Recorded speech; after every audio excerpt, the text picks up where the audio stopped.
Hi viewers, wishes and welcome to my channel Annam en Kaivannam.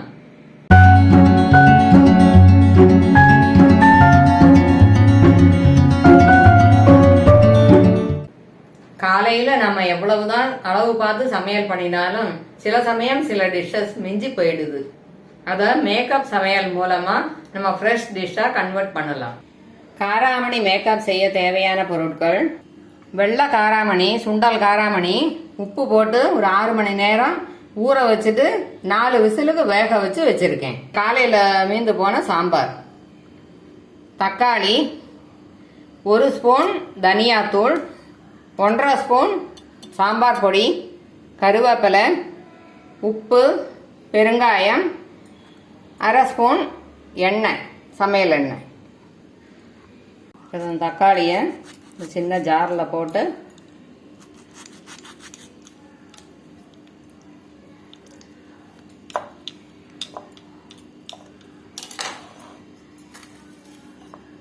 கருவேப்பிலையோட அரைச்சிடலாம்.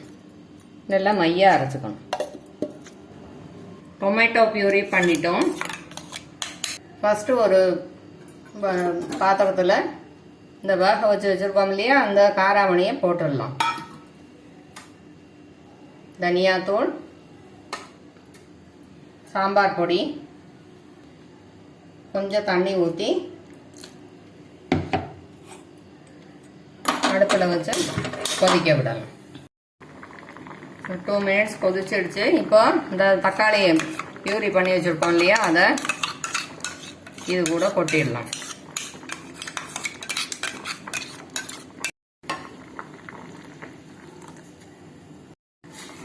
இதையும் ஒரு 2 minutes கொதிக்க விடணும்.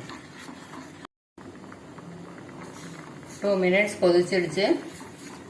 இப்போ அடுப்பை சின்னதாக வச்சு இந்த சாம்பார் இருக்கு இல்லையா, காலையில் சாம்பார், அதை இதுக்குள்ளே ஊற்றிடலாம். கலரி கொடுத்துடலாம். இப்போ இந்த லிக்விட் போர்ஷனுக்கு தேவையான உப்பு சேர்த்துடலாம். அதிகம் தேவைன்னா அதிகம் போட்டுக்கோங்க. இது ஒரு 2 மினிட்ஸ் கொதிக்கட்டும். 2 மினிட்ஸ் கொதிச்சிடுச்சு.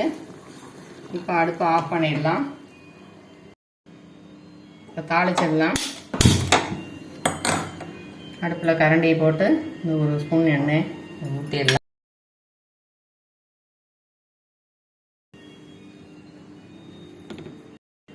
பெருங்காயம் பொரியட்டும். பொரிஞ்சிடுச்சு. இப்போ அடுப்பை ஆஃப் பண்ணிடலாம்.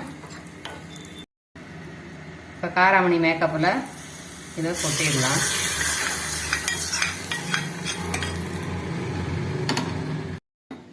காராமணி மேக்கப்பு ரெடி ஆகிடுச்சு. சுட சுட ரெடியாக இருக்குது. சாப்பிட வேண்டியது தான் பாக்கி. தோசை, அடை, சப்பாத்தி இதுக்கெல்லாம் ரொம்ப நல்லாயிருக்கும். இது ட்ரை பண்ணி பாருங்கள். பார்த்தாச்சா? இந்த வீடியோவை லைக் பண்ணுங்கள், ஷேர் பண்ணுங்கள், என்னோட சேனலை சப்ஸ்கிரைப் பண்ணுங்கள். தேங்க்யூ.